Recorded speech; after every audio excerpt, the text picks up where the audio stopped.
afternoon mga guwap. So, ayan, kagigising ko lang dahil day off natin ngayon. And ayan, magluluto ako ngayon ng maaloba. So, yan yung namimiss ko yan na pagkain ng Jordanian. Palestinian ata, parang ganun. So, doon ko yan natikman sa sa Jordan. So, magluluto ako ngayon ng makloba dahil namimiss ko na rin siyang kainin. So, ayan, kagigising ko lang kasi. So, nag-ready na tayo ng mga ingredients, mga guwaps. So, meron na rin akong nahiwang manok dito at nahugasan ko na to isang buong manok and nakapakulo na rin ako ng tubig. So, mayroon ako ditong 2 stick ng cinnamon, mayroon akong 3 cardamom, 2 bay leaves, 2 Knorr cubes at 4 na hiniwang sibuyas na sakto lang ang laki. Ilagay ko na rin dito ang hiniwang manok. Maglalagay na rin ako ng Himalayan salt and tansya-tansya ko na lang ang lagay nito. So, depende na sa inyo yun, sa panlasa nyo.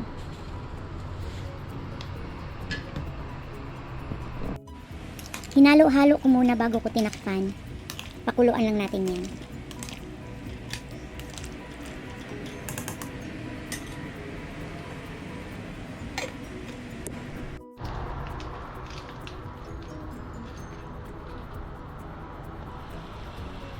So, ayan, kumukulo na siya.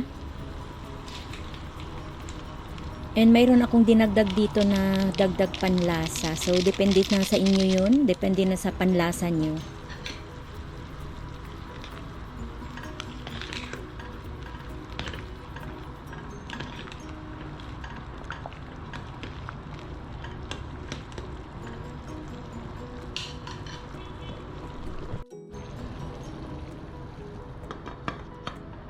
Pasensya na po kayo sa ingay. Ingay po yan ng Colpex dahil sinaksak ko at nagre-refill na po ng tubig. And ayan, maglalagay ako ng pamintang powder, pandagdag sa lasa. Naglagay din ako ng turmeric powder.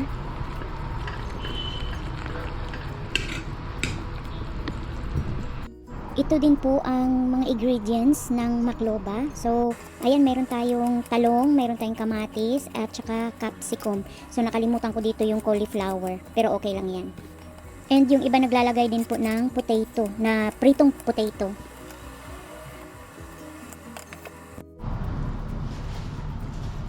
Ang gagamitin po pala nating bigas is itong, ayan, biryani rice na long grain siya. Yan. Long grain. Ito yung bigas na binili ko. Long grain.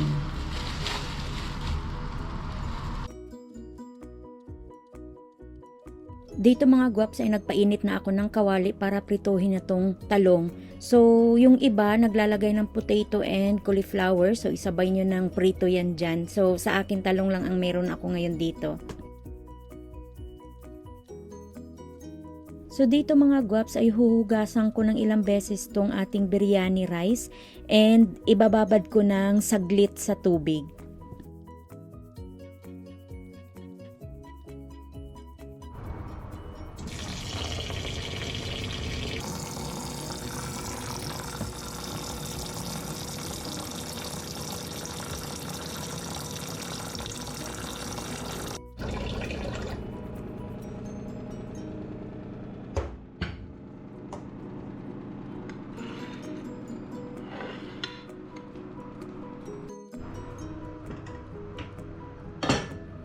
So, ayan mga guwaps, i-separate ko pala tong manok at sabaw.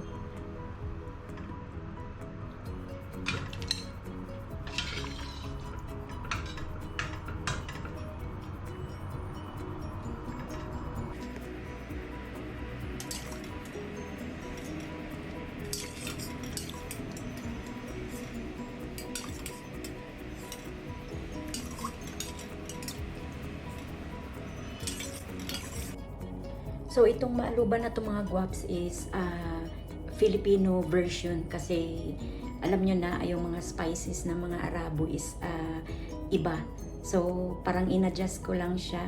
Natutunan ko pala ito nung mayroon kasi akong kasamang Jordanian tsaka Palestinian nung nasa Jordan ako. So, nung nagluto sila, tinitingnan ko yung in-invite nila kaming magkumain doon sa bahay nila. So, kaya medyo natutunan ko to. And ayan nga pala mga guwaps, na-ready ko na.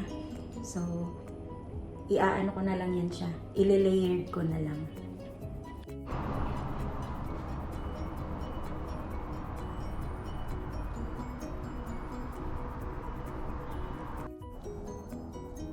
So, ayan mga guwaps, start ko na siyang ile-layer.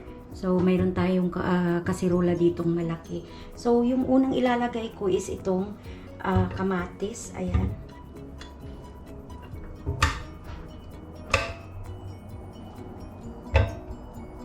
Lagay lang natin palibot. Then, ito ititira ko kasi ile-layered ko siya. So, lagyan ko nga pala nitong capsicum. So, nakalimutan ko palang bumili nung cauliflower, piniritong cauliflower. So, tinamad na akong lumabas. Ito na lang yung mga nabili ko. So, ayan. Tapos, itong pinrito nating, ayan, kanina talong.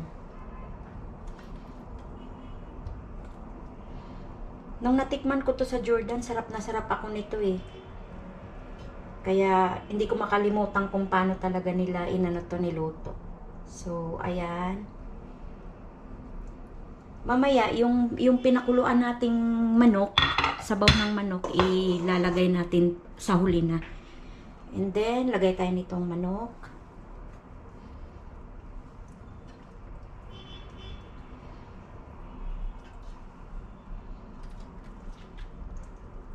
Yan. So, ito mga bay leaves, i-ano din natin yan. Hindi ko na tinapong kasi, masarap din yan siya para dagdag ang lasa. And, ito na naman yung bigas na binabad natin ng saglit. So, ganyan lang, no?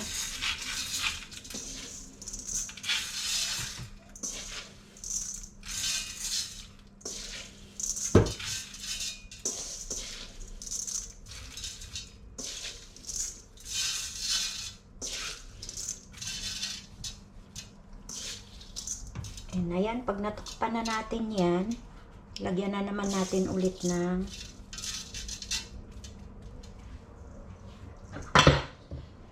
ayan, ito kamatis.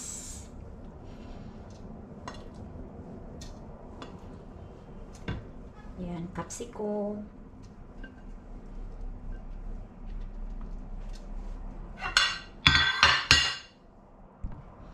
Then talong. Ayan, ulit-ulitin lang. Pero, sakto lang itong niluto ko kasi eh.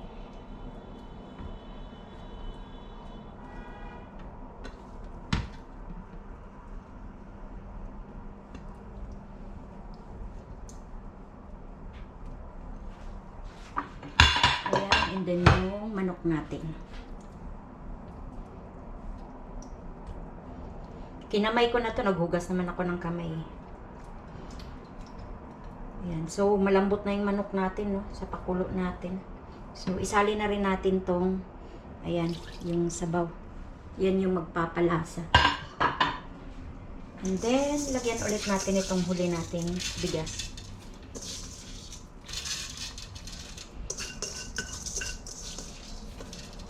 So, yung iba, ang ginagamit nila dito is beef. Yung beef, masarap din. Sa kanila mga Jordanian, mga Arabo, karuf.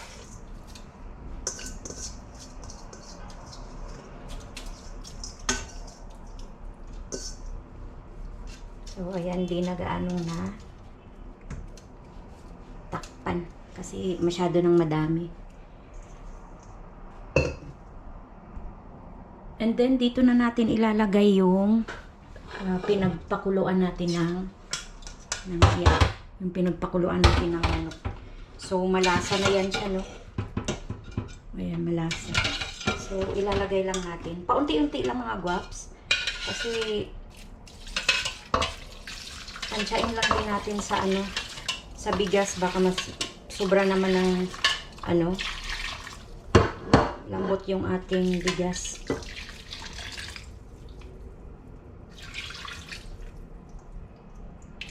Ayan, so itong natira, mamaya titingnan ko kung sakto tong ating bigas dito.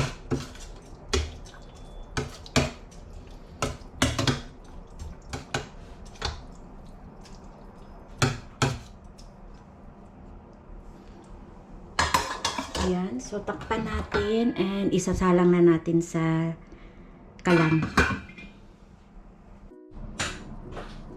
So ayan, buksan natin yung apoy. Saktong apoy lang. And isasalang na natin to. Ayan, so antayin natin mga 30 to 45 minutes. Titingnan natin mamaya. Silipin natin mga guwaps. So, ayan na siya.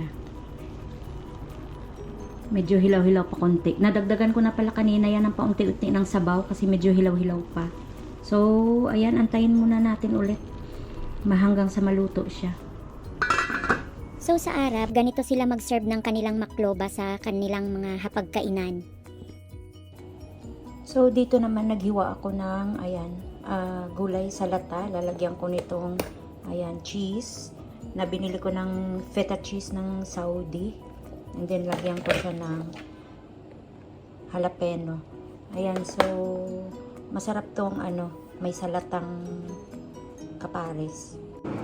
So, ito na nga yun mga guwaps, ang nagawa kong salata. So, ayan no, papartner ko dito sa ating makloba. So, kakain na ako. Yan, haluin lang natin para mag-well combined yung kanilang lasa. So, ayan mga guwaps. Ito na yung ang daming nang nakuha ko, no. So, hindi ko nga naubos yung niya, yung natirang sabaw kasi medyo nalata natin yung kanin pero okay lang yan. Ayan. So, ayan, kakain na ako and ito yung salata. Salata na ginawa ko.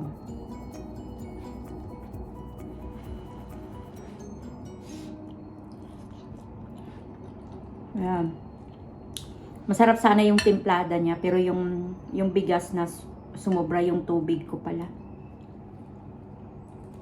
Yung tubig, I mean yung sabaw niya. Init, ang sarap. Ayan. So, ito, sa Jordan, nilalagyan nila to ng, alam nyo yung yogurt? Wala kasi akong yogurt, nakalimutan kong bumili. So, yogurt, nilalagyan nila to. And ayan, yung salata natin din. Ayan, dito. Ayan, ito yung salata. Yan. Ginaganyan nila pag kumain yan. And then, mas masarap din yun pag may yogurt.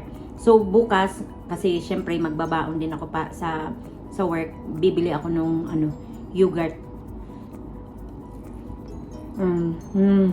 Namiss ko talaga to. Sarap.